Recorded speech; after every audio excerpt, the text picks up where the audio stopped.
Okay, we went ahead and we started a new show with a new title. Josh Kelly, are you still on Facebook watching? Let me know. It says I have 0 viewers, which is normal for the first, not really 30 seconds of a show. No, it's not normal for me to have 0 viewers. 7:05. Everyone's looking for a show. They're like, it's almost 7:10. I want to do my fucking bong hit and get on with my day. Ducky is back. Let me refresh the chat. Oh, wait. I was going to refresh it. I'm glad I didn't. It says 1 person is here. Okay. I've got 1 viewer.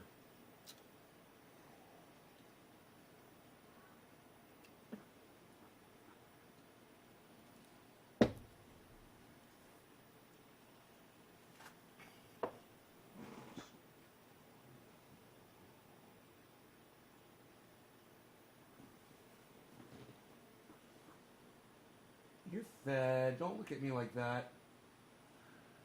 All right, we've got Karen is here on Twitch.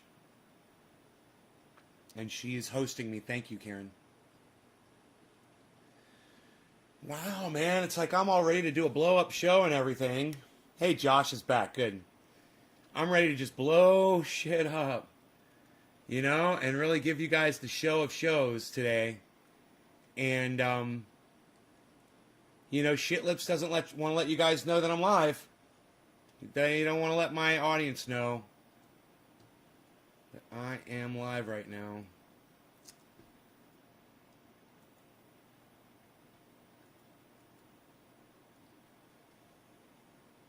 Wow. 555.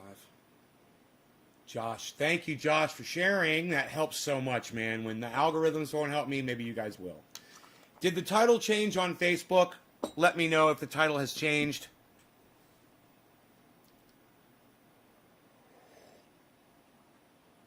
Yo, really? With you. Dominic Leo. What's up, Dominic? Hey, Dom. Dom is here, everybody. What's up, Dommy? 1 person anyway, says Joey Maloney. Joey Maloney's here. He says hi. Joey Maloney. On the moon. Hope everyone is doing okay. Me too. That's nice, Karen. Me too. I put some bird seed out in my yard today. I thought maybe the deer would come through, but they did not last night. So I got some birds. Looks like I'm going to have some birds today in my yard. I cleaned my glass yesterday, man. Look at that. Nice, huh?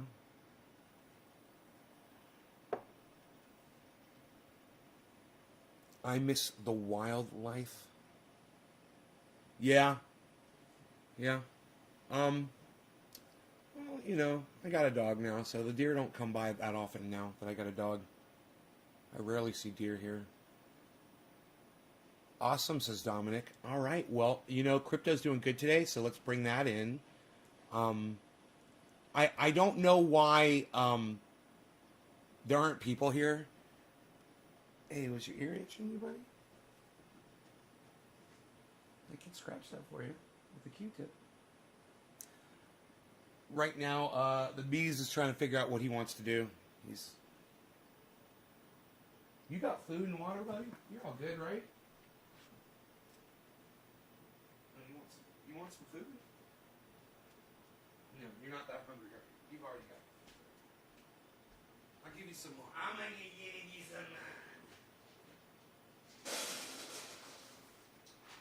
Alright, there's some food for you.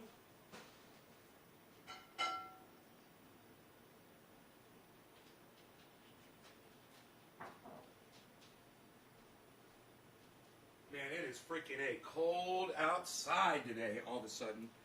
I don't know why. Cat, stop fucking hunting me down. You're gonna drive me fucking crazy. God bless America. Dude, really? I just broke my fucking Josh Kelly bong. Unreal. Nobody's even doing that anymore, pal. Unreal. Fucking my cat's fault. It's my goddamn cat's fault. Where'd that little piece of glass go? I don't even know. It's not completely broken. I just chipped a little piece off that was already broken. Josh doesn't mind.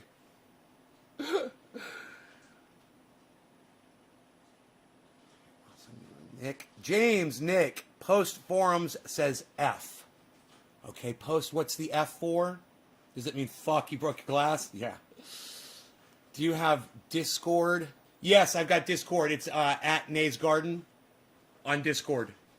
Guys, go check it out. tinyurl.com/Nays Garden.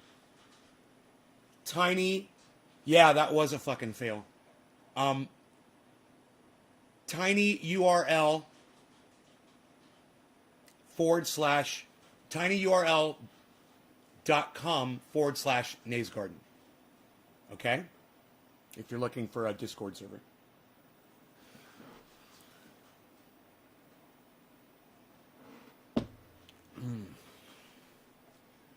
Okay, so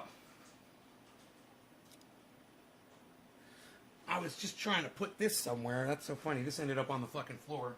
All I wanted to do was just put this on my fucking chair.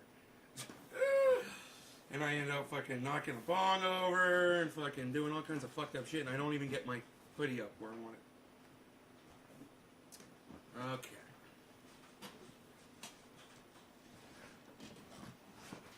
See, Josh Kelly wasn't even here to see me break his bong. What the fuck? Dude, I broke the bong, man. You're not even here.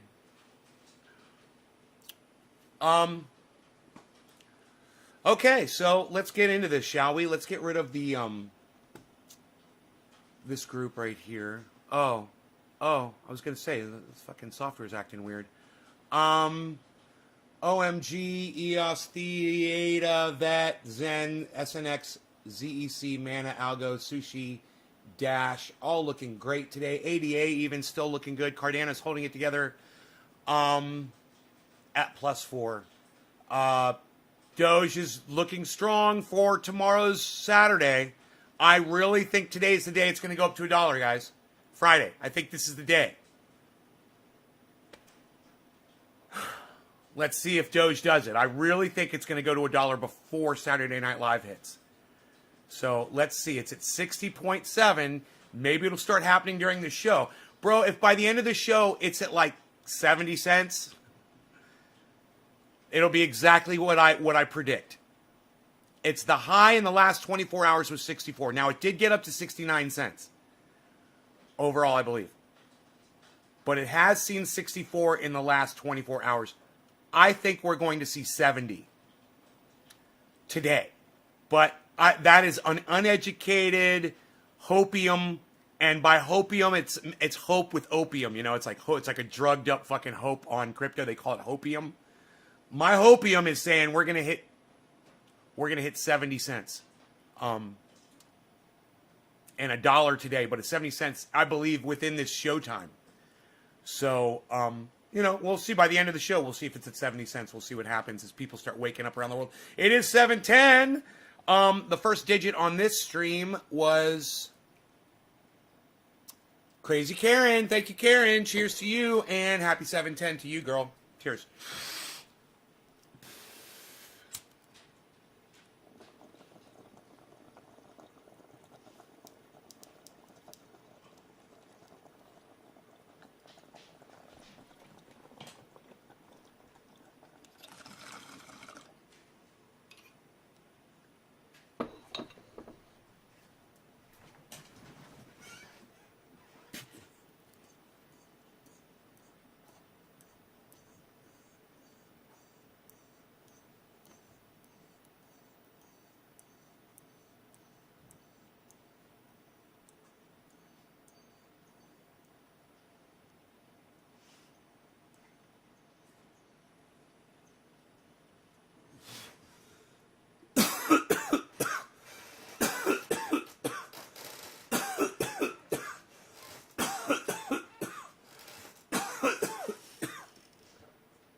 I didn't feel the urge to hack up my my lungs that time.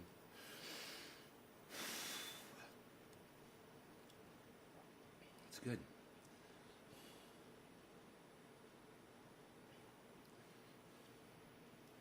I'm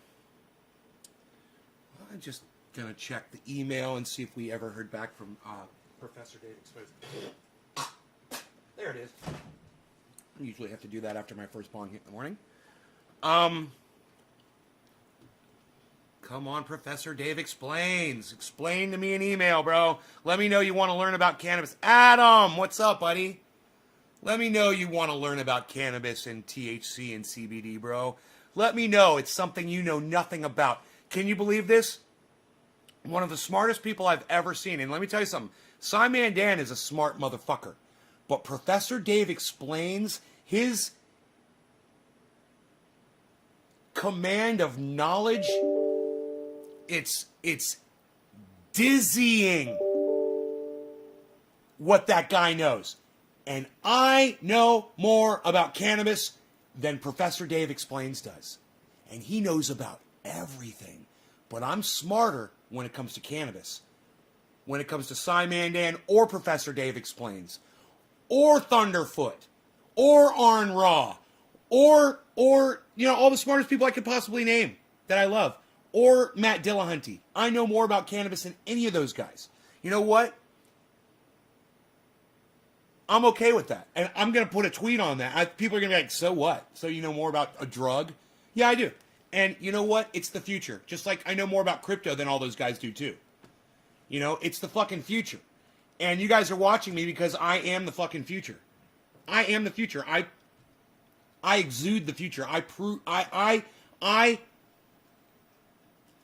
exhibit what the future should be. That's why you watch this show. Let's head over to Twitter. Let's do a fucking call. Let's do a call out.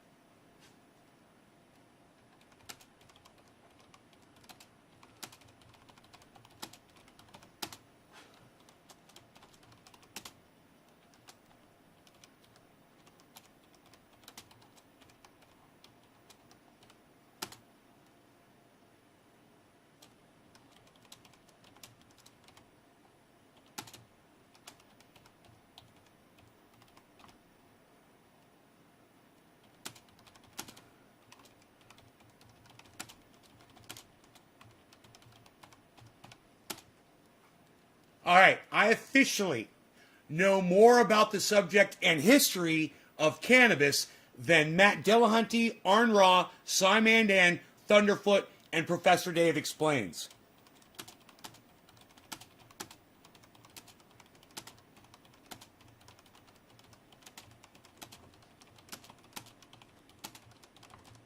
Come watch my live shows. If you want to know more about cannabis, come watch my live shows.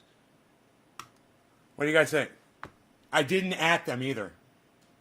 I didn't at any of them because I don't want to at them. I don't want to rub it in their faces. So don't at them. Don't send that tweet to them, please. But you could add a whole bunch of other people. Just leave them out of the loop.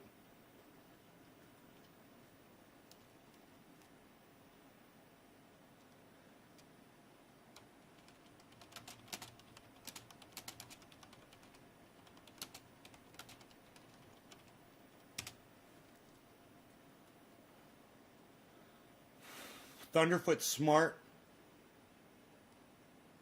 Dude, are you seriously post forums? I mean, are you being facetious? Are you being sarcastic about Thunderfoot? Yo, Adam, Trendy Nick, Steve Running, Trendy Nick, Adam Benson. What's a call out? I'm calling you out.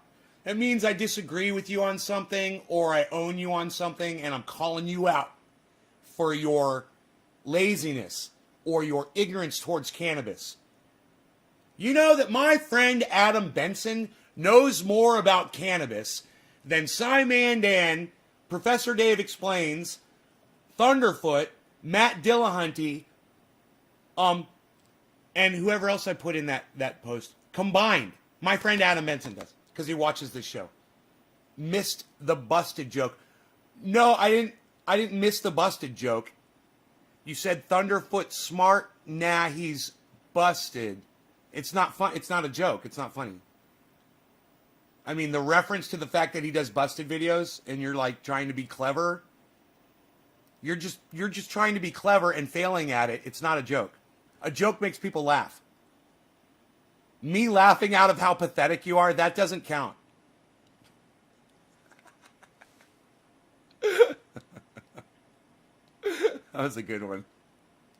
I'm not laughing at your joke. Dude, this is a funny one. I got to write that one. I'm not laughing at your joke, man.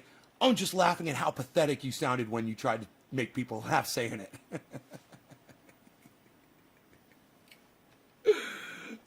So on that level, yeah, it's a funny joke. But I guess it's not the joke. It's you. Oh, oh.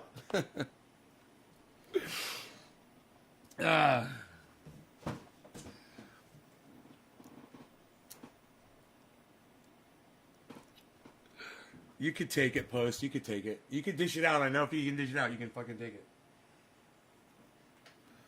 I know that we can make so much more things out of. We have a gem with. I feel you. Hey, Dominic Leo. I mean, I'm amazed that I think that you're referring to cannabis as pot. Do you know that before they called cannabis pot, right? They called the toilet the pot. And that's where that term comes from. It's negative. You take a shit on the pot. All right? We don't smoke pot. We use cannabis. And we smoke cannabis. Please never use that word again in your life. And I'll tell you who loves that word. Nancy Grace. Oh, look at all those potheads smoking their pot. All those potheads. Listen to how that sounds, Dominic. It's negative. But if we just kind of force ourselves to call it you don't have to apologize. You do not owe me an apology. You could apologize to cannabis. Bro, no one owes me an apology for their indoctrination. I'm indoctrinated and I indoctrinate people all day. So it's, I understand it. There's good indoctrination and there's bad indoctrination. There's healthy indoctrination and there's unhealthy indoctrination. When you're taught to use the term pot to refer to cannabis, that's unhealthy indoctrination. Literally, that's what you call a toilet. Way before they were referring to cannabis as pot. They were calling the toilet the pot. That's a provable fact. And if you want to know where that term pot came from, well, they were already calling the toilet the pot. So, keep that in mind next time you want to refer to your buds or your flower, whatever, like I do. Instead, try to opt for the term cannabis. Hey, man, I'm going to pack this bowl up with some fucking cannabis. I know, I'm from the old school too. Man, go back 4 years into my videos. Dominic, you'll hear me saying weed, pot, dope, reefer. Hey, man, let's get high. Let's smoke some. Go back and listen to my jargon. Hey, man, I'm doing a weed review. I'm doing a fucking weed review, Oh, man, this is some of the best fucking weed. Oh, shit. I used to say it all. I never even thought about it. You know why, Dominic? Because I didn't care if other people had it back then or not. I didn't care. I wasn't trying to get it to other people. I didn't care. It wasn't until I came up with the idea that, all people should have access to cannabis. And then I said, well, I should start working towards that. What's up, Billy?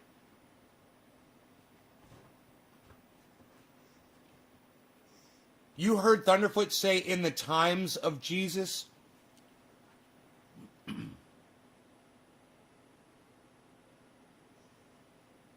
Yeah, that's a little disturbing. I tried, Billy, I tried to ride that every which way but Sunday, and I couldn't splain my way out of it for Thunderfoot to you. There's no excuse for that kind of, and that's more indoctrination, Billy, right there. That's Thunderfoot showing that he's suffers from some indoctrination, and it sucks. But I'm indoctrinated. We're all indoctrinated. I'm indoctrinated into thinking I need to live in a house. Here I am, living in a house. I'm indoctrinated into thinking I should have a beard on my face. You know, fucking blame Paul.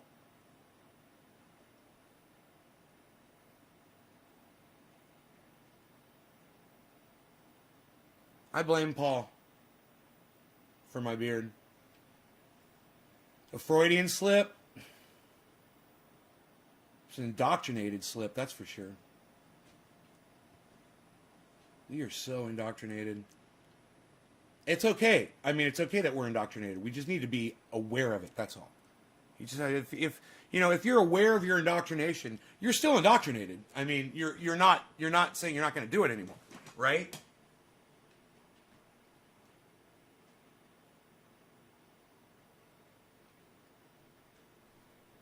You know, Diesel Cam Extreme.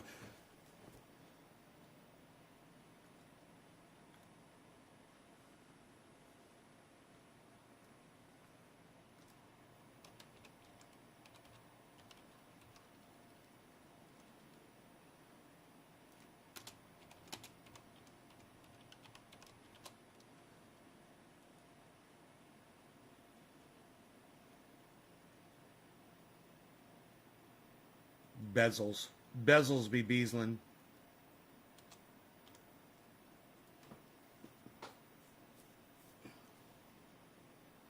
Coffee's hot. Mine's room temperature because I made my coffee and then Rogie wanted to go for a hike.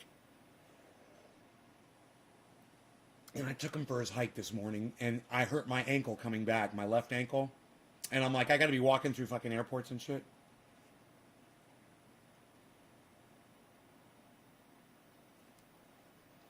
Here's what Google gives me when I search how marijuana gets its name. The origin of pot has nothing to do with the culinary tool. The word came into use in America in the late 1930s.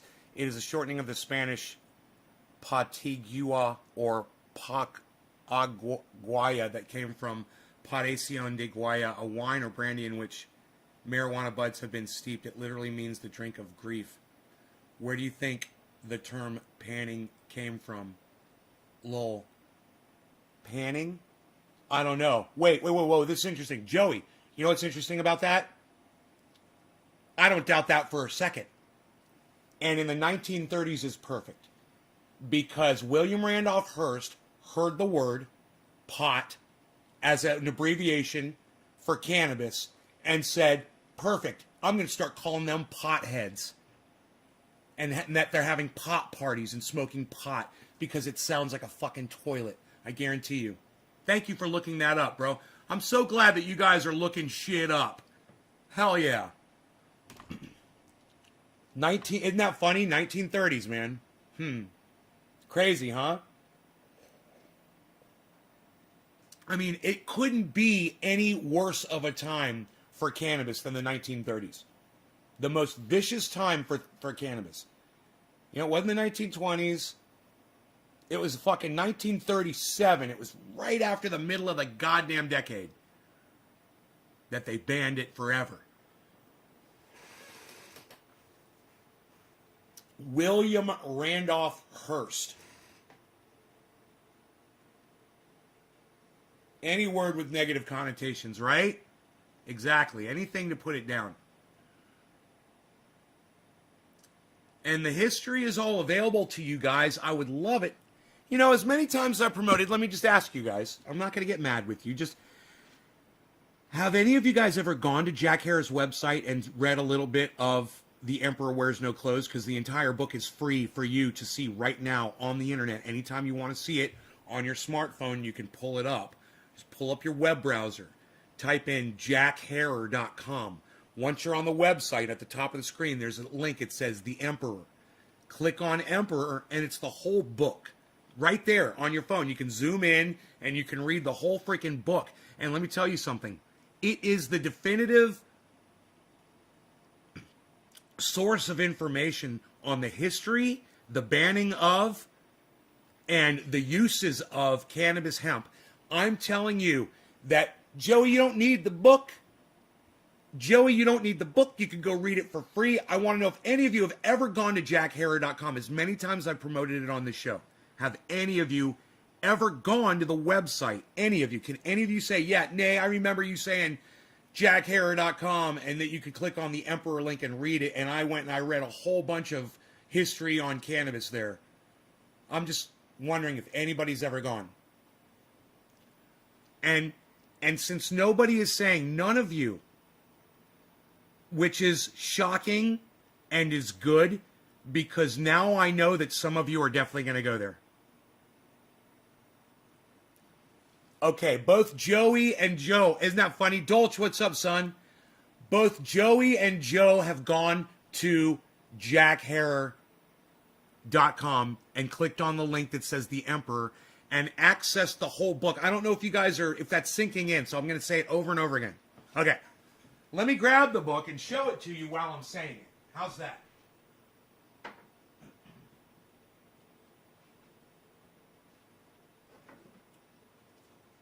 And it's right down here. I've got two copies of it right here. But I should probably take this with me to Orlando, read it on the plane. Okay, this is the book The Emperor Wears No Clothes by Jack Harrer. This book is obtainable on Amazon for like 25 or 35 bucks or something like that. Okay, it's got all the history. It's got so much information. It's got photos and studies and the history and the banning of the members who were involved in the conspiracy that was led by William Randolph Hearst to get cannabis banned and to start calling it marijuana, the racist term marijuana. All of that information is available in this book. And you have access to this book right now for free. All you got to do is open up your phone, your smartphone, right? Open up a browser window, like I don't know, Google Chrome or whatever. You got a browser in your phone. Type in jackharrer.com. Okay? jackharrer.com. I'm surprised his name isn't at the front, at the top of the book. It's interesting. I figured it would be up there somewhere. Jack Harrer, HERER.com. Okay? Once you get to jackharrer.com, there'll be a menu at the top of the screen. One of the menus, it's like the second thing over, it says the Emperor. Okay? Click on the link that says The Emperor, and you will have the entire book. I don't know if it's got the photographs, but you'll have the entire text of this. You'll have all of this. And this is, let's just pick something. Economics, energy, environment, and commerce. We've explained what hemp has historically meant to this country's economy. We predict that the net effect of ending American hemp prohibition will be to generate ripple effect economics, a revitalized American agriculture producing hemp as the raw material for a multitude of industries, creating millions of good jobs for skilled and semi-skilled professional workers throughout America. The resulting wealth will remain in local communities and with farmers, smaller businesses, and entrepreneurs like you. We now ask you to look at energy and the economy. And, it goes on, and this is so outdated, and it's not well written as far as it's not edited properly, and I could go through this and find all kinds of mistakes and whatever. But the information is timeless, it's priceless, and this information is the key to why we're going extinct. And Guy McPherson is saying, hey, so the polar ice caps didn't melt. We're not going extinct as fast as I thought we were. That's great news. What's Guy McPherson got to say about the other 60 or so other climate feedback loops that are active? And it doesn't mean that the polar ice caps aren't in the process of melting down right now. They are. They're not completely gone. It's not ice free. Shit's happening. What's he got to say about that? I think I might have him on the show to do an interview. If you guys are interested in that and having Dr. Guy McPherson on the show, let me know. Maybe tweet something nice about Dr. Guy McPherson. Maybe tweet something nice about the show and say something about Dr. Guy McPherson in the tweet. And I'll get up the courage to ask him because I know he'll come on for an interview.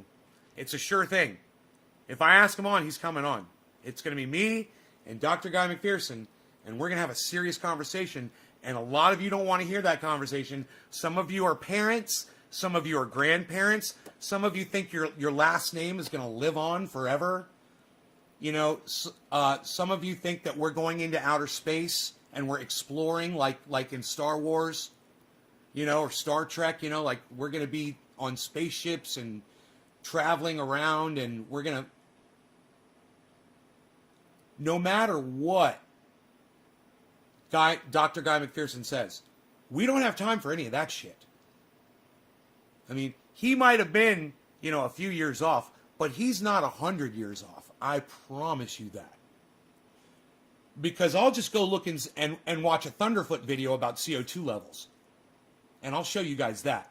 And then you'll realize, yes, you've got kids. Yes, they've got kids. Yes, you want their children to have kids. And that's what you've always been thinking, that was going to happen. Hey, man, I used to think that too. My whole life. And I wasn't going to be one of the people that was going to contribute to it. But I always thought that everybody else's kids were going to keep having kids and that humanity was going to be around, for so long that it wasn't even fathomable when the sun was going to melt the planet. Millions and millions of years. I was like, yeah, one day, who knows where we will be by then. I always had that glimmer of hope when I was growing up. We were exploring outer space. We had Star Trek on TV. We all knew what it could look like.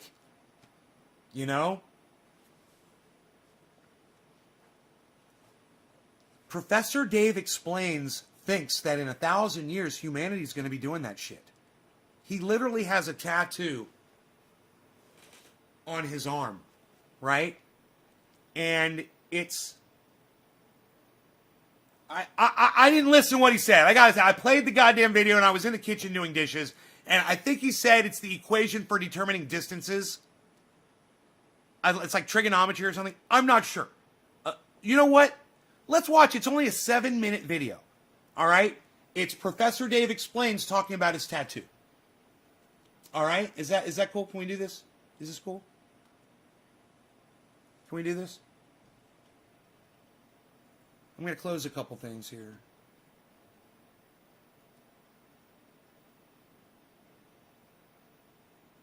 Not dropping any frames.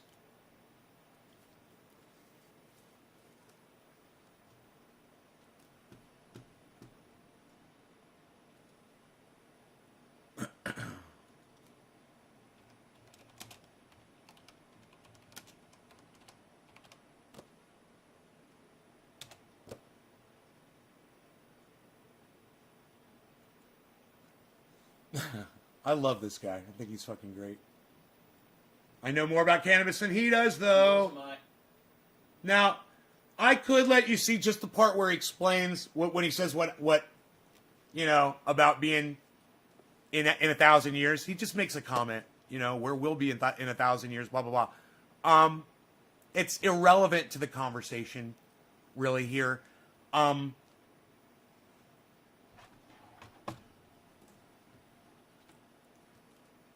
Because I think he may have just said that just kind of in passing. I don't know if he really believes that humanity is going to make it much longer either.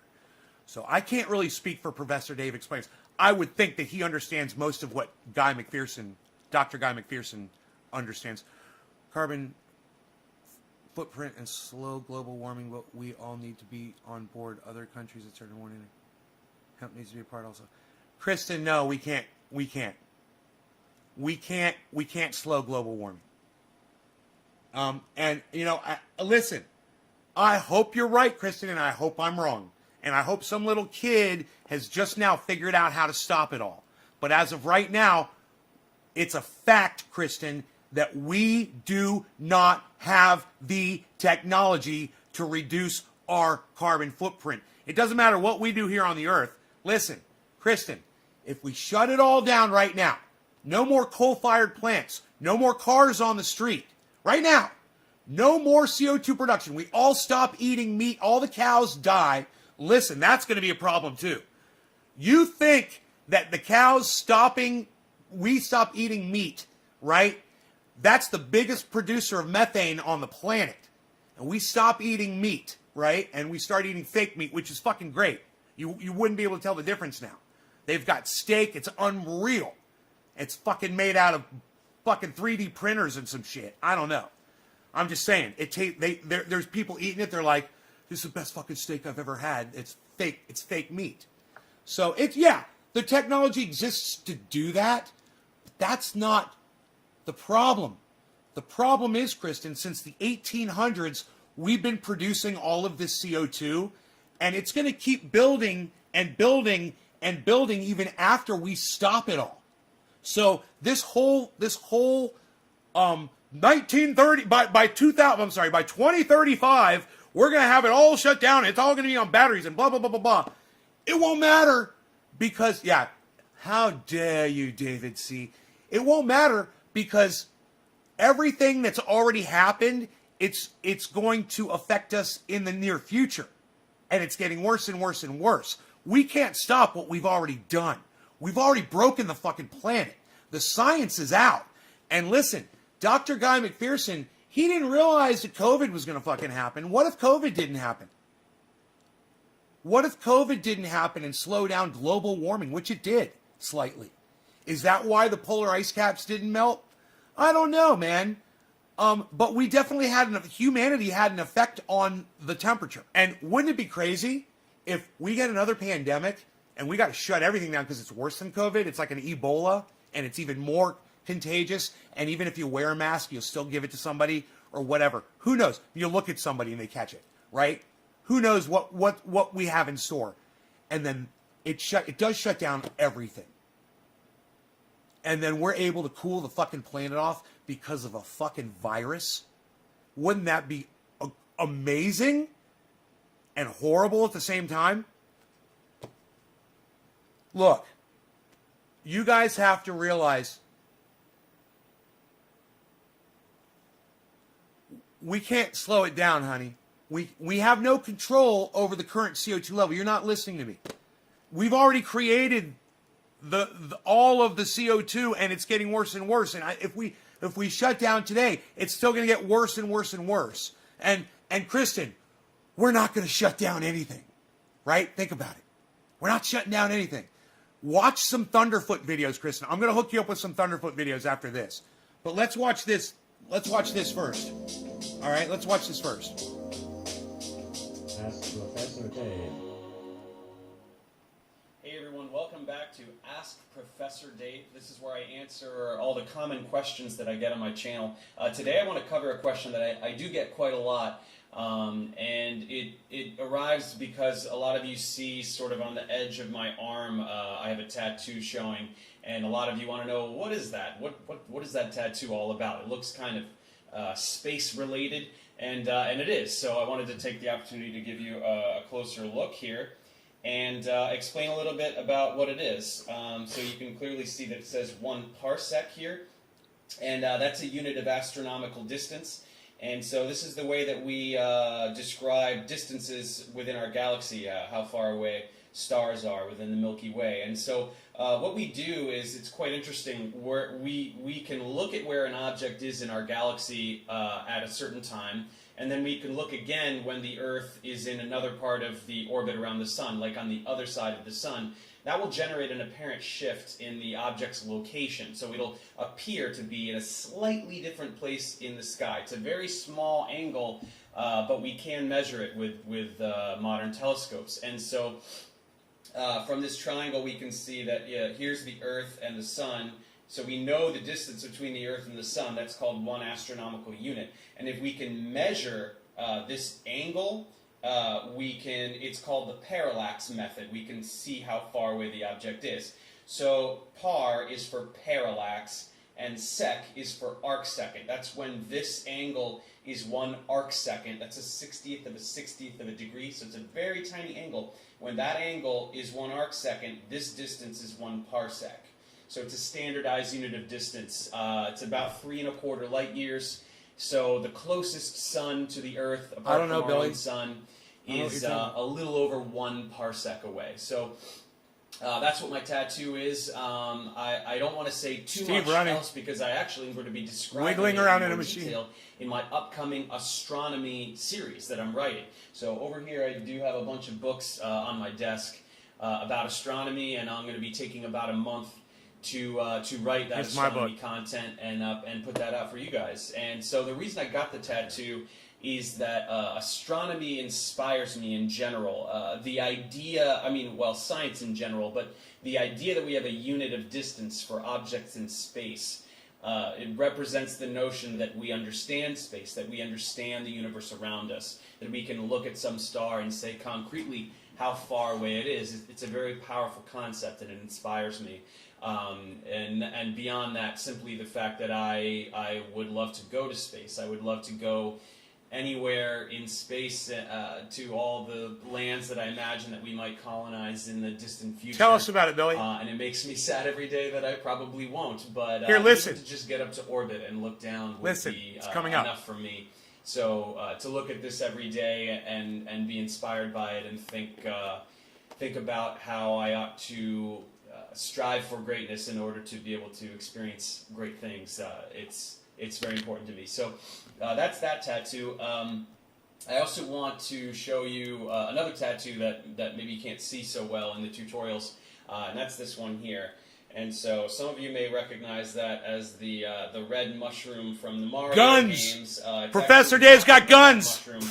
It's the one that makes Mario bigger. Come at him, boy. You can see my Mario and Luigi over there, and then in there is my old NES, SNES, and N64 gaming systems, which probably to some of you younger people. Oh right, the rocket's crashing. When I was a young person, they were state of the art, absolutely the best systems, and I'll go on record saying that I'm absolutely unbeatable in Mario Kart 64. No one can beat me. I challenge you.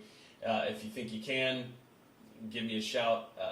I've never met anyone that's better than me, so there's that. For further evidence of my Mario obsession, you can check out this medley I made on. He just Ron Placone. Mario dude. So on the bait, I've never met anyone that's better than me, so there's that. For further evidence of my Mario obsession, you can check out this medley. That. For further evidence of my Mario obsession, you can check out the. Further evidence of my Mario obsession, you can check out this medley I made on. Check out this.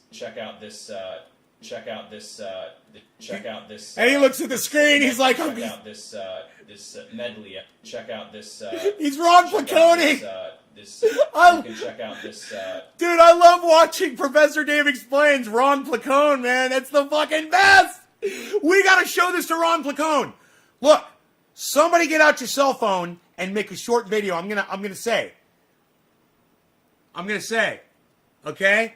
So get ready. Here we go. Hey, Ronnie, check this out, man. You know, whenever you're on your podcast and you point in the wrong direction at something that's on screen, and you're like, it's over there. And you're like, And I do that on my screen, too. And when I do it, I call it Ron Placoning.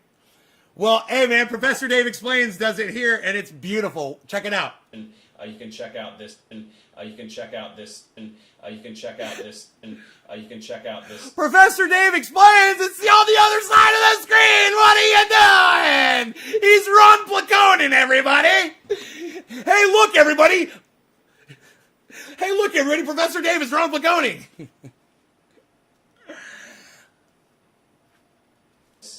This medley I made on the piano of a number of Mario themes. So on the base level, that's part of the tattoo, is just that Mario has always been a big deal for me. But to go a little more into the Mario mythology, it can help elucidate why this symbol means so much to me. And it is the fact that people don't really think about Mario in this way. They're just sort of used to Mario. But if you really think about Josh, the story are you still here, Josh? of Mario, He is a plumber. James from Young, Brooklyn. Josh, Nick Brown. So he's Post the everyman. forums. I mean, Who's he's here? A common man. Out of the Working four of you. Class, This is for all immigrant, four of you. just, Cheers. Nothing special about Happy him at all. 420 late, or And 420 yet Newfoundland. He is able to go into the Mushroom Kingdom and kill a dragon and save a princess. So these are the classic tasks reserved for knights and heroes and things like that. So the message is that if this plumber from Brooklyn can do it, it means that anybody can do anything.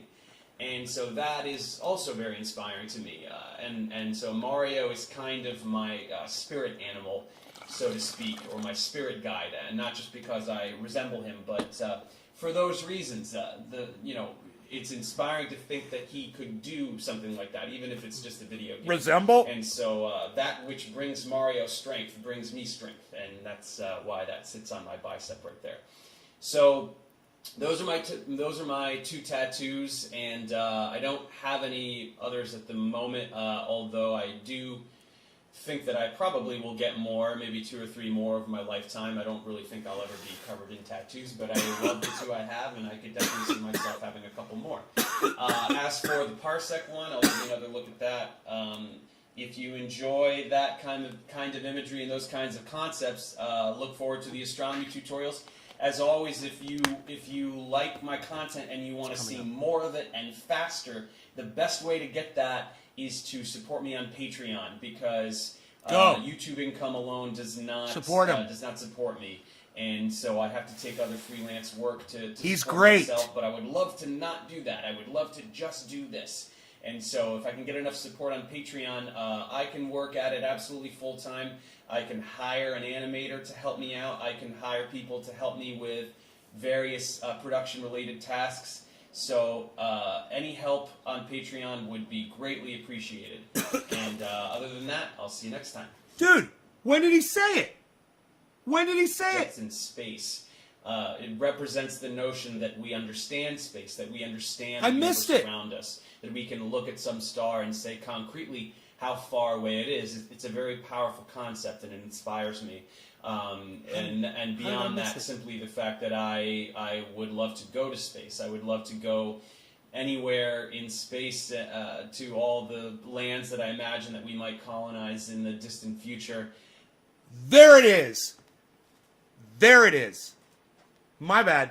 There it is right there. It's at 3 minutes in. And like I said, I'm not trying to shame Professor Dave Explains. I have more respect for this guy than you guys could ever imagine. I'm just pointing out that kind of a comment, it's the way I used to think too, and I don't think that way anymore because I realize that we have destroyed this planet. I would love to find out.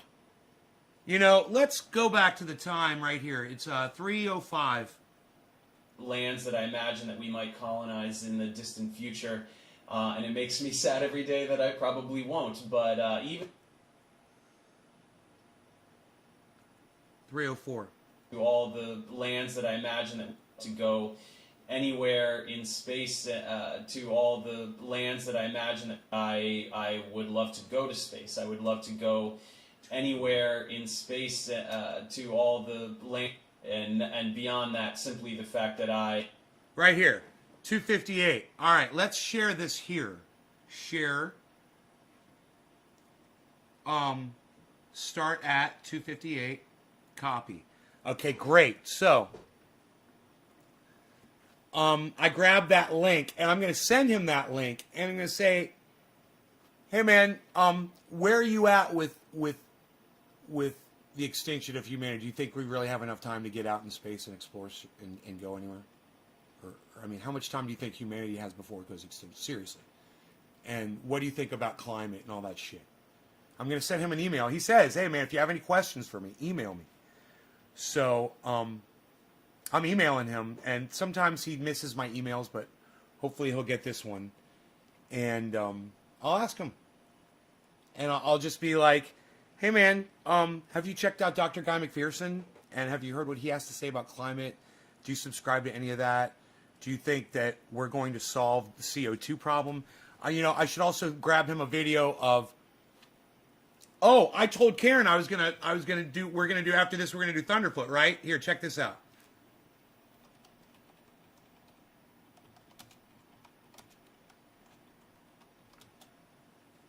Thunderfoot, CO2 levels. The truth about carbon dioxide, plastic from the air, dumbest climate change denier ever. High-speed camera reveals sodium. Climate change deniers. NASA sending helicopter to Mars. Negative busted. 20 million for change. 20 million for change. This must be the video. I've got it at 6 minutes and 47 seconds in for some reason. Let's see. Real, kind of positive PR. The $20 million challenge. That next year will be one of the hottest top 10 years on record. Make it an annual thing. 20 million in 2020, 21 million in 2021, and so forth. What's more, every year you win, which will of course be every year, you can donate your winnings to fund climate change research and climate change solutions. And even if you can't find anyone willing to lose $20 million a year on this, which I should mention that a billionaire could do for decades and still be a multi-millionaire. The United States will withdraw from the Paris Climate Accord. At least it would shut down this "it's a hoax" argument. Hey, Michael. Because Thank it's you. there. It's open. Anyone willing to put their money where their mouth is. The reality is global warming already massively outstrips the entire of mankind's power production. And even if we were to stop all of our carbon dioxide production tomorrow, the carbon dioxide that is currently in the atmosphere will be here for hundreds of years to come. Boom! There it is. Kristen, are you still here? Kristen.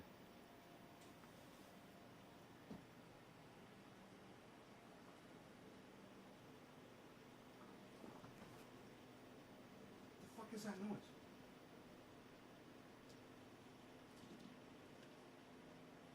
Holy shit.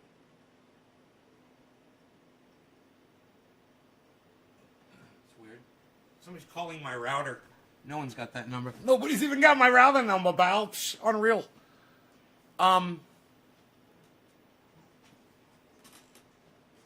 Beaslin. Oh, I like Beaslin. I like to watch the Beazle. That's why I'm here. I'm just watching the Beazle all day.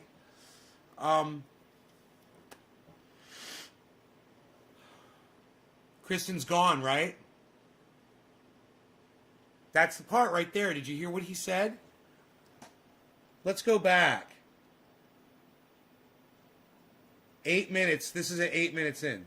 Even if we were to stop all of our carbon dioxide production tomorrow, the carbon dioxide that is currently in the atmosphere will be here for hundreds of years to come, constantly warming the earth. Look, once we got past the denial thing, maybe we can move on to solutions. There are somewhat less than 10 billion people on the planet, all living under the same atmosphere. All that we're asking for you, Google, is to bet 1/10 of a cent on each of their behalves for the future well-being of the planet. Fucking 8 minutes in.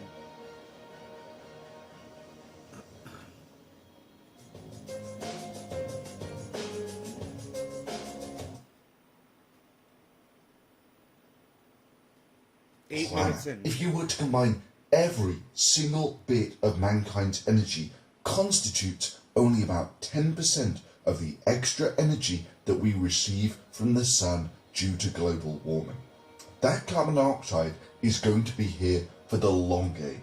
That is, even if you were to stop all carbon dioxide production tomorrow, a 100% dead stop, At the beginning. it will take hundreds to thousands of years for the carbon dioxide level in the atmosphere to return to normal via geological processes.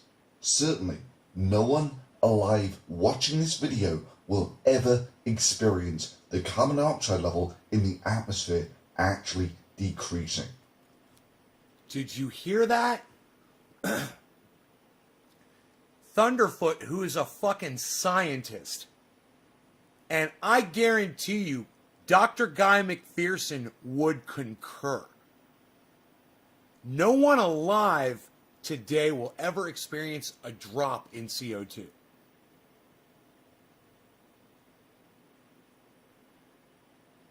Are you guys listening? Is this inspiring any thought in any of you guys right now? What do you guys think about this? Let me know in the chat right now. It took the entire population of the planet about 100 years to increase the carbon dioxide levels in the atmosphere by about 30%. Did you hear that?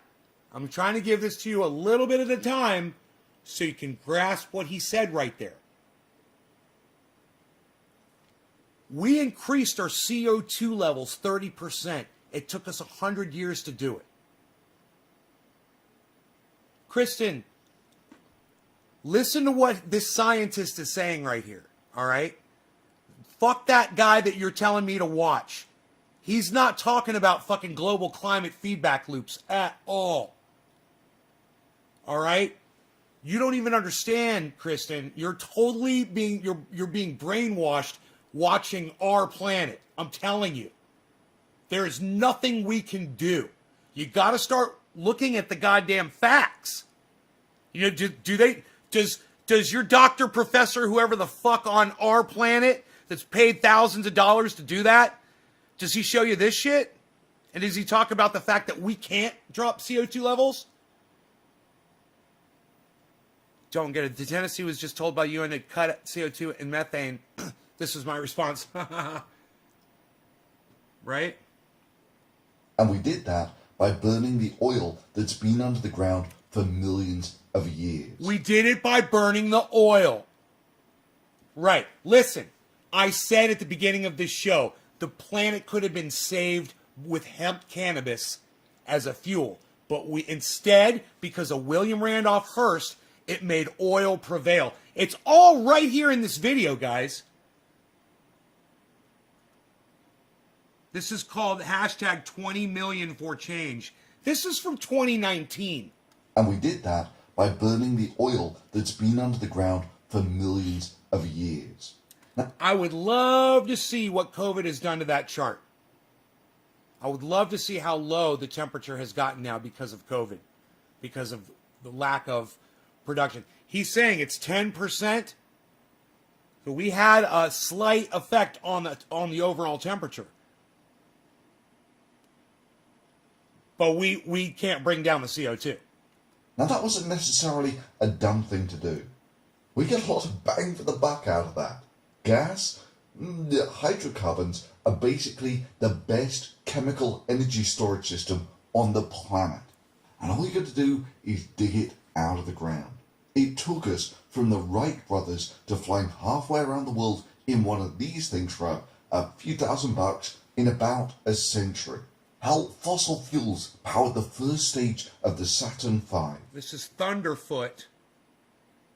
Thunderfoot. And foot is spelled with 2 zeros instead of O's. Everyone subscribe to Thunderfoot's channel. Everyone subscribe to Thunderfoot's channel on YouTube. And then say, hey, Thunderfoot, would you come on Nay's Garden for an interview? Check out and tell him to go check out naysgarden.com and tell him that's how you found out about his channel. Thunderfoot with 2 zeros. It's easy. Just type in one word, Thunderfoot. But when you get to the foot, don't type OO in the foot. Type 00. That's his name. That's his channel. And he's got another one called Voice of Thunder.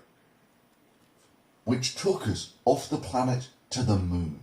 We got a lot of bang for the buck out of that gas. But like any party where you overconsume, there's a hangover coming. In this case, it's already here. And it's not going to go away. It's going to be here for hundreds of years. All the time, sucking in 10 times more energy than the entire energy production of mankind. Now, if it's that big, I hear you ask, why isn't it more pronounced? Excellent. Well, it turns out that while it's giant compared to the entire energy production of mankind, on a planetary scale, it's fairly modest. All of global warming constitutes basically a 1,000th increase in the energy that the Earth gets from the sun. So great, why don't we just pull that carbon dioxide out of the air by planting lots of trees? Well, there was actually a giant collaboration on YouTube recently that tried doing that. You might be asking yourself, what would planting 20 million new trees do for the planet? Well, turns out if you go through the numbers, just to make the US carbon neutral, you would have to plant about 20 million trees twice per day. And that's assuming they magically grow up to full height in a single day. And that's just to get the US back to being carbon neutral. It does nothing to reduce the carbon dioxide currently in the atmosphere. You know, that extra stuff that it took the entire of mankind 100 years of burning fossil fuels to put there. And they put the best part of $20 million into this. However, even with forests dying off, leaving hundreds of millions of dead trees in the USA alone, with massive die-offs on the Great Barrier Reef, there are still people at the highest levels of government saying that there's no such thing as global warming, that it's all just a big hoax. All of this with the global warming. Now I'm gonna show Dave this part of Thunderfoot's video. Every hydroelectric plant and wind turbine, every gas turbine and car on the planet. If you were to combine every single bit of mankind's energy, constitutes only about 10% of the extra energy that we receive from the sun. Okay, so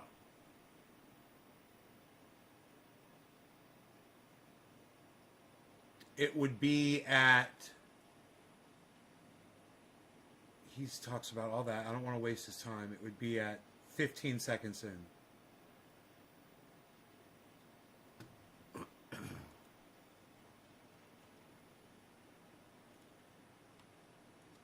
Right?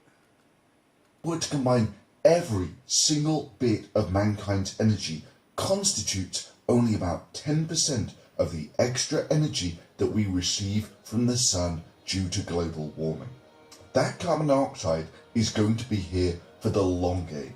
That is, even if you were to stop all carbon dioxide production tomorrow, a 100% dead stop, it will take hundreds to thousands of years for the carbon dioxide level in the atmosphere to return to normal via geological processes.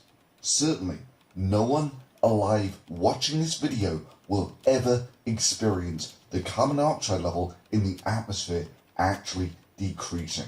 It took the entire population of the planet about 100 years to increase the carbon dioxide levels in the atmosphere by about 30%. And we did that by burning the oil that's been under the ground for millions of years. Now that was All right, now let's go to Nature Bats Last. Right? And we'll go to Nature Bats Last, and he's got a video that says, I was wrong. Let's go to that video, which I haven't seen yet. Maybe I'm wrong. There it is. Okay, so that's on his homepage. Easy to find. Maybe on Edge of Extinction. Maybe I'm wrong. Okay, let's see what Dr. Guy McPherson has to say about this. Ow!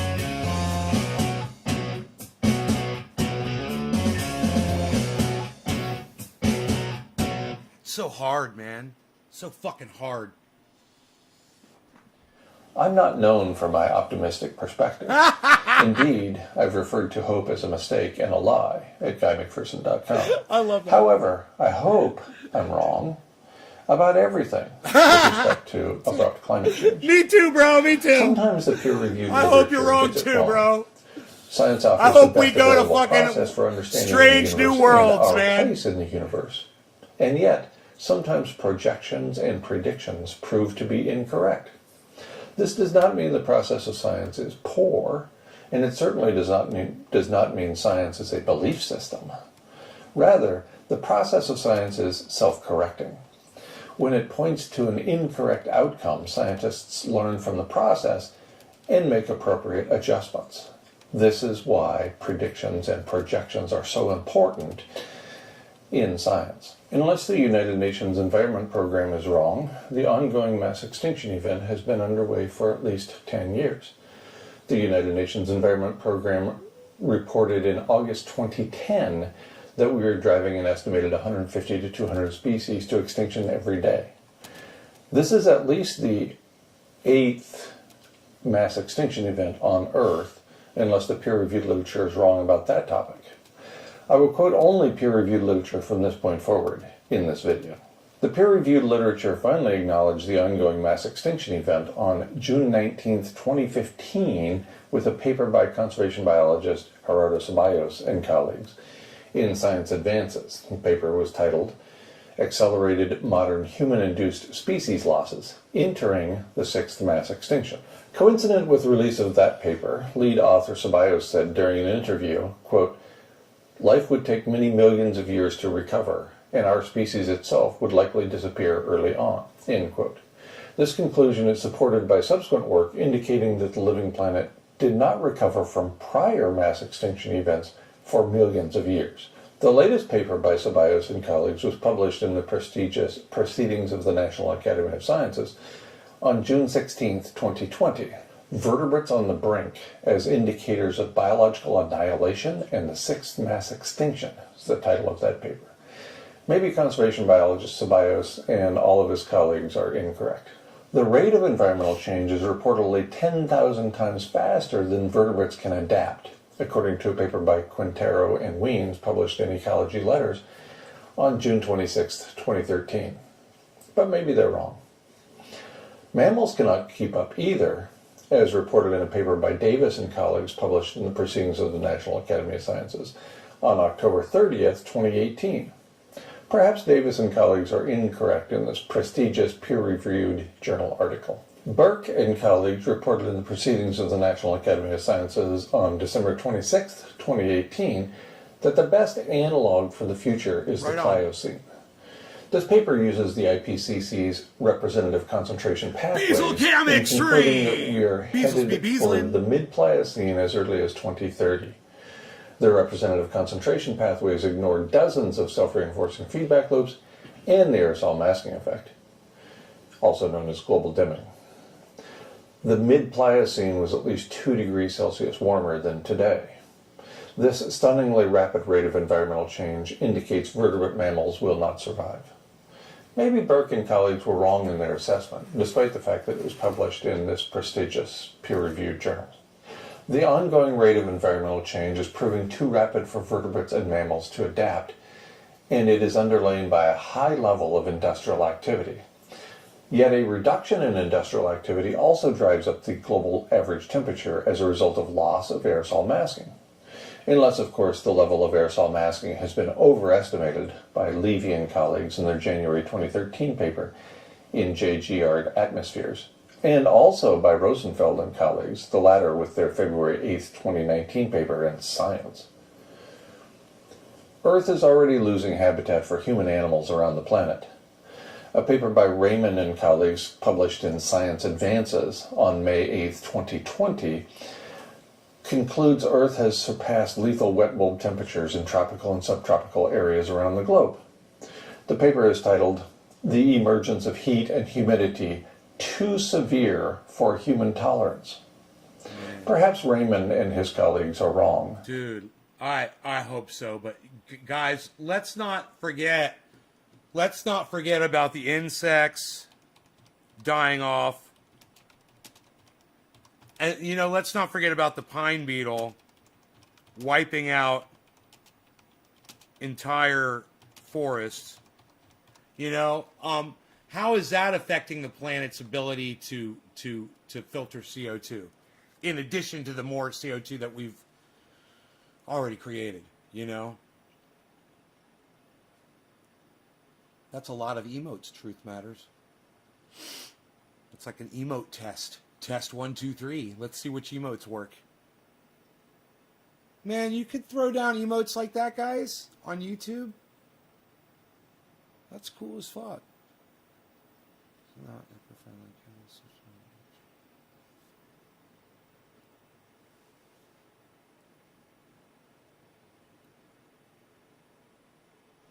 is not eco-friendly,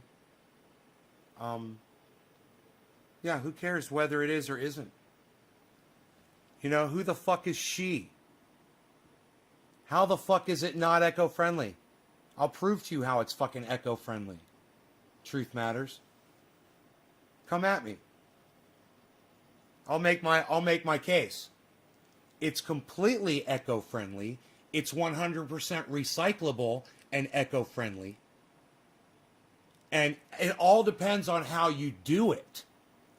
But my indoor grow is 100% eco-friendly. Maybe that dumb cunt needs to come over here and learn how to do a fucking eco-friendly indoor grow.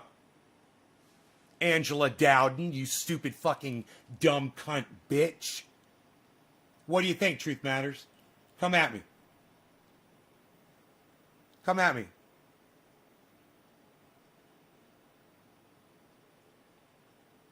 Come out. You're packing the funk right on, buddy. Love the funk. Wonder Woman. Get you some Wonder Woman, Stukes. Get you some Wonder Woman if you want that old school fucking the tasty funk. Oh man, it's like a happy, springy fucking just pow, man. You know. Oh, Wonder Woman, the best fucking strain, man. It's so old school and perfect.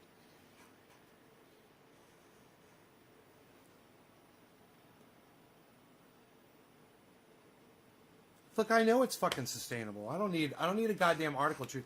Look, Truth Matters. Stop posting. This has got to be the same motherfucker that I blocked the other day. Stop posting articles in my stream.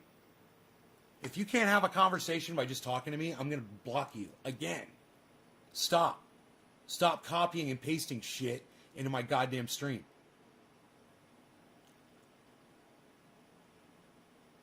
You know, that's bullshit. You're posting lies in my fucking live stream.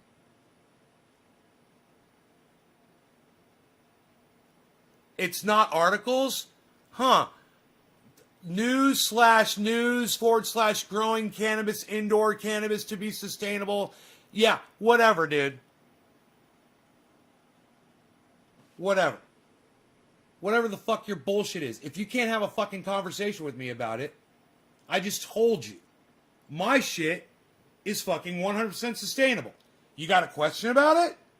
You want to learn why it is? Why don't you just go, yo, nay, why is your indoor grow 100% sustainable? What about the electricity to run the lights? Well, ask me a fucking question, dude.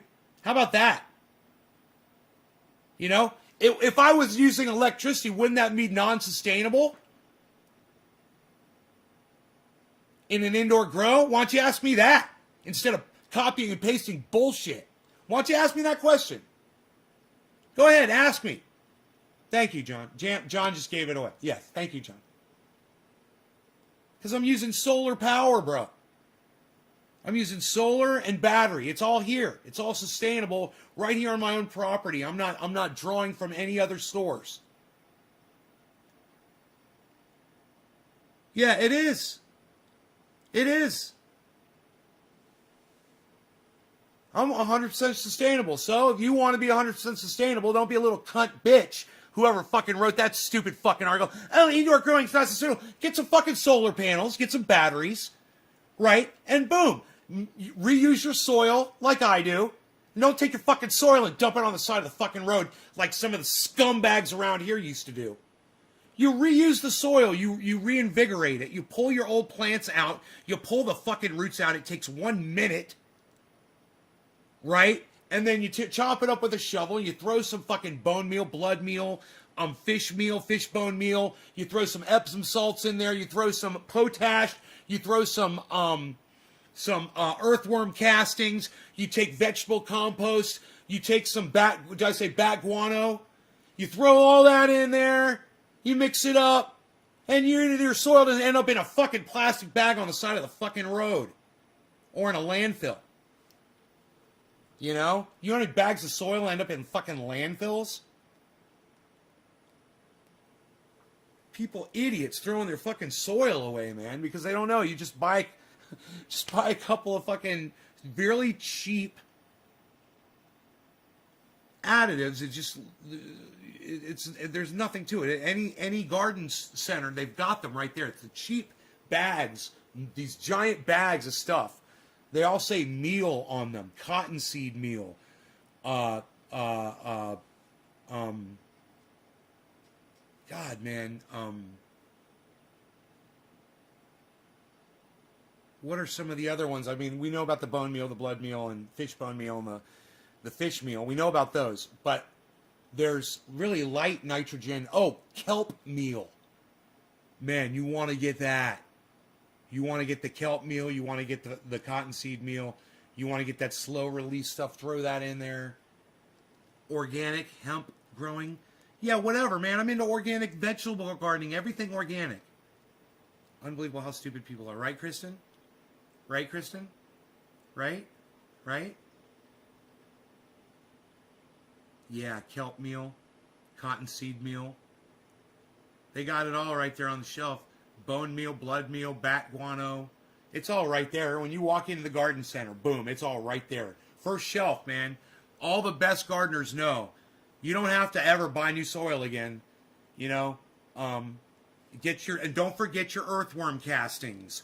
Earthworm castings, earthworm castings, earthworm castings, earthworm castings. You know, perlite, earthworm castings. Don't forget that stuff.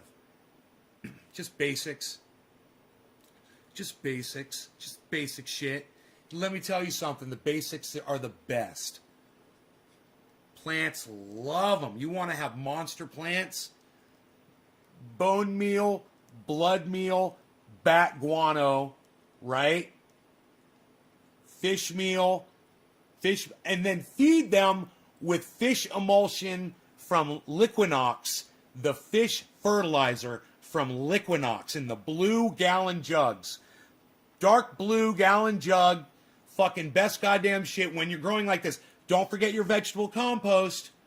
Coffee grounds, eggshells, the bottoms of celery cut off, the bottom of a lettuce head cut off, old vegetables, anything gone bad, tomatoes thrown in there, anything vegetable. Throw it in there. And make your compost, man. You know? I'm about to start my compost pile.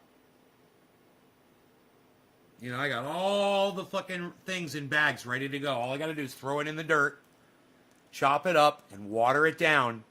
And within days, that shit's going to be the richest, healthiest fucking soil.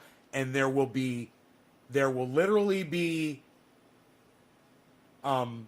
squash / zucchinis growing right out of it that I will harvest out of that and I will plant. I'm just not ready to do it right now.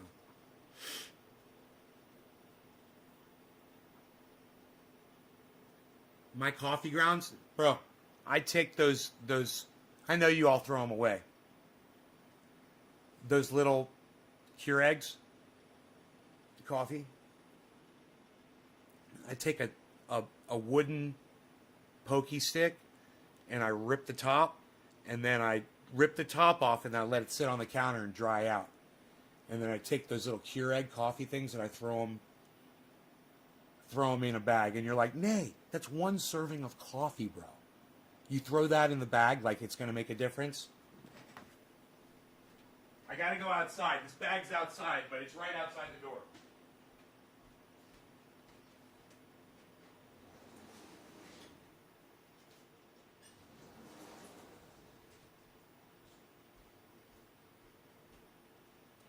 That is almost entirely what is in this one bag, and I got 3 or 4 more. This is all from Keurig little mini coffee fucking containers.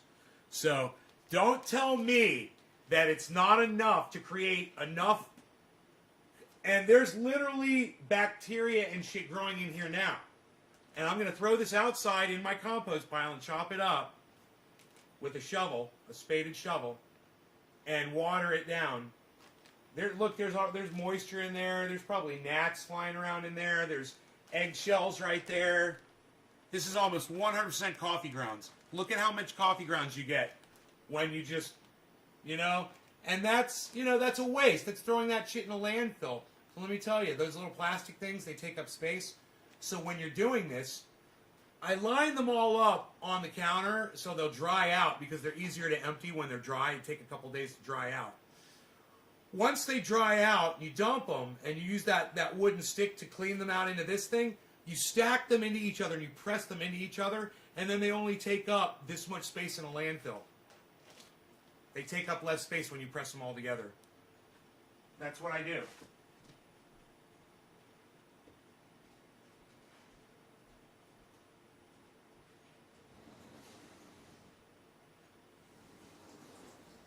It's just so fucking cold outside.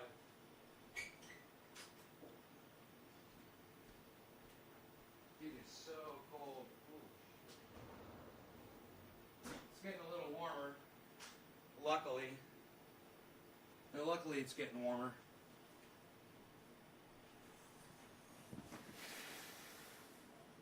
Diesel Cam Extreme.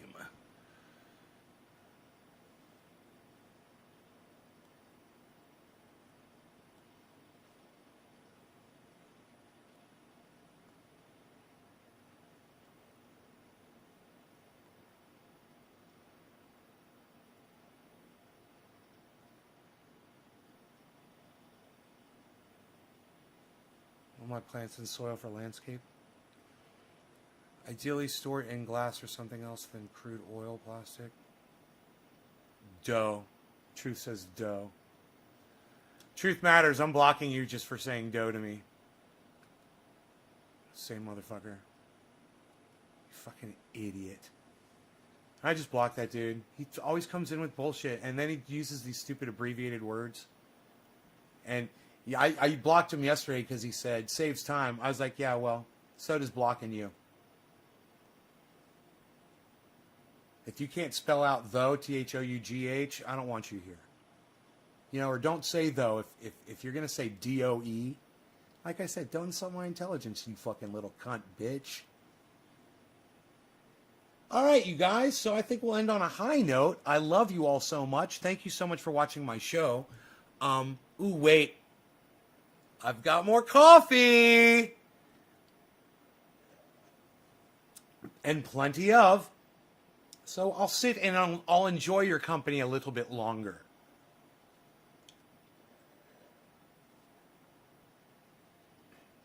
Truth Matters is like my favorite block now.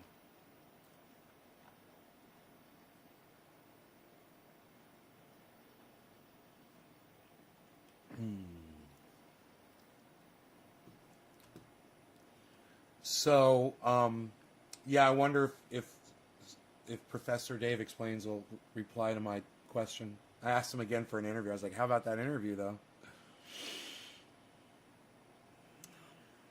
This coffee's so good.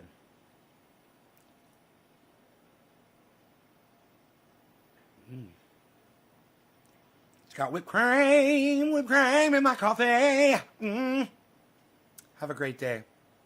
You too, Kristen.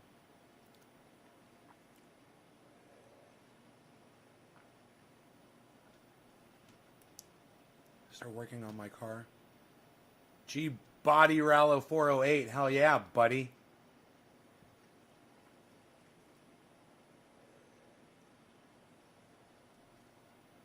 I got a little video. I'll show you a little video while I sip this coffee. Here's a video for you. I put this video on the Twitter sphere yesterday in the old Twitter sphere here. Yes, once again here in the old Twitter sphere. Coffee on whipped cream in my coffee. Here I am with Rogie up on the deck that I made. Well, we're actually on a tarp up here, but here's the view from up here.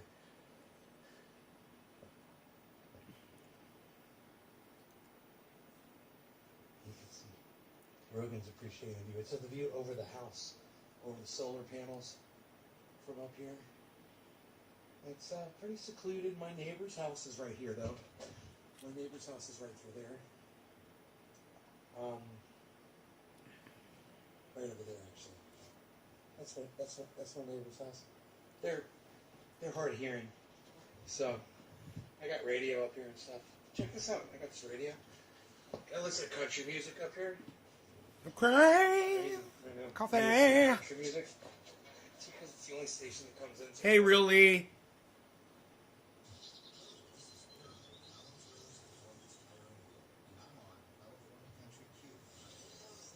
California Country Q.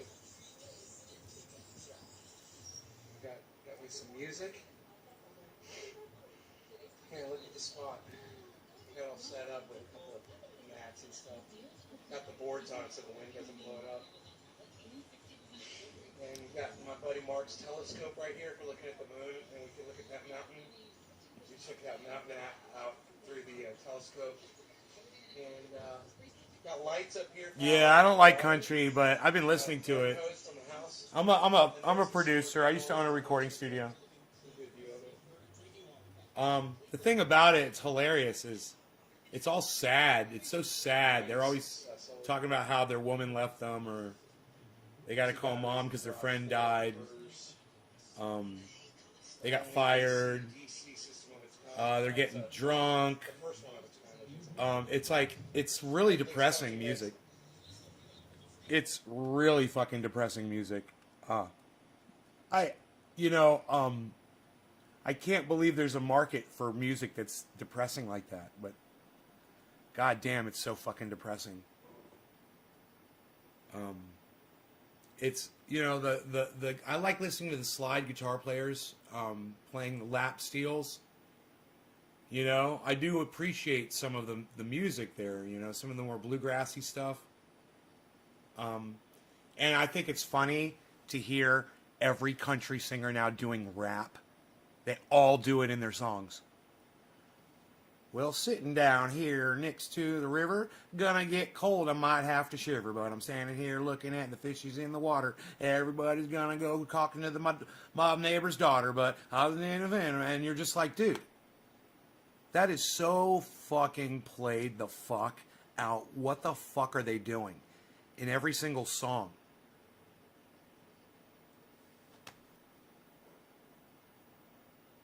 Am I right? Are you a rapper real? No. I'm a musician and a singer, and I am not a rapper. And I used to record a lot of rappers in my recording studio. So I've got a lot of experience around them, and their style of music. So I can hear it, when I hear it in a country song, we got to do, the producer's back there and he's got his pen in his hands. Oh, we forgot. You got to put 2 bars of rap in there, bro. And the singer's like, And the producer's like, yeah, you got to put 2 bars of rap, bro. You want to sell it? You want to sell your fucking song to these fucking idiots? To these fucking Trump supporters? You got to put 2 bars of rap. And the singer's like, all right, let me write something down real quick. Hold on a second. And the singer's like this. Okay, hold on a second. Let me figure something out. All right, here, I'll write it down. Here I am standing in the woods with my truck. I'm going to stand next to, blah, blah, blah, blah, blah. And then he's like, okay, are you guys ready to roll? And they're like, yeah, we're rolling. We're rolling. And he's like, okay, go. Here I am sitting in and then all of a sudden the twang comes on.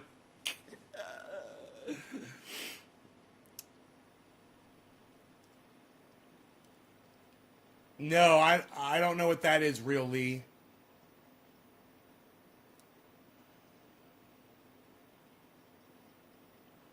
Is that kind of like along the lines of rapping, real Lee?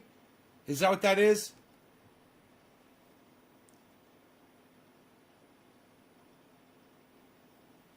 How much coffee do I have left, Lee? Oh, Lee!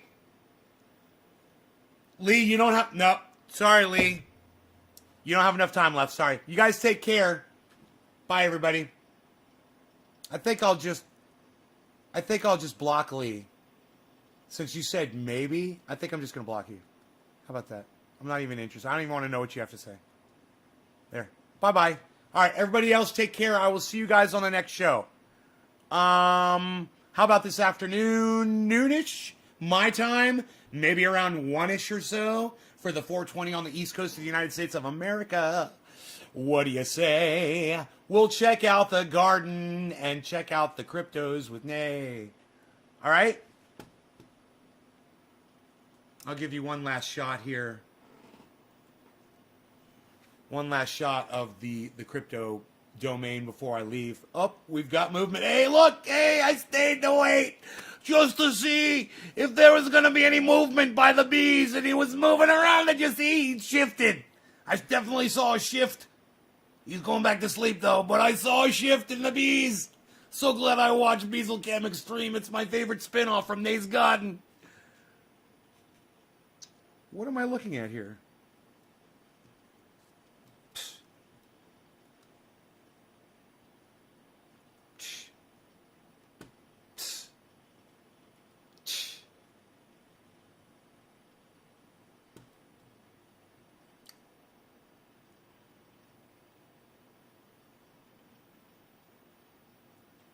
Storage, come on up, back up into the $2 range. Thank you, Storage. Thank you, Storage. I was buying Storage like just under $3, I think. All right, so Ethereum is at over 3,500. Doge is almost at 60 cents again. And Bitcoin, yay, is at 57.3. That's a beautiful thing. That's a beautiful thing. So, you know,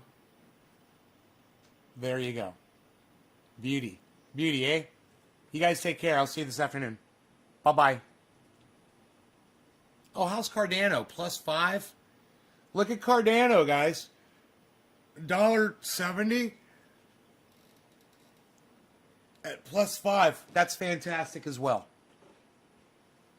We love this. You guys take care. Bye, y'all.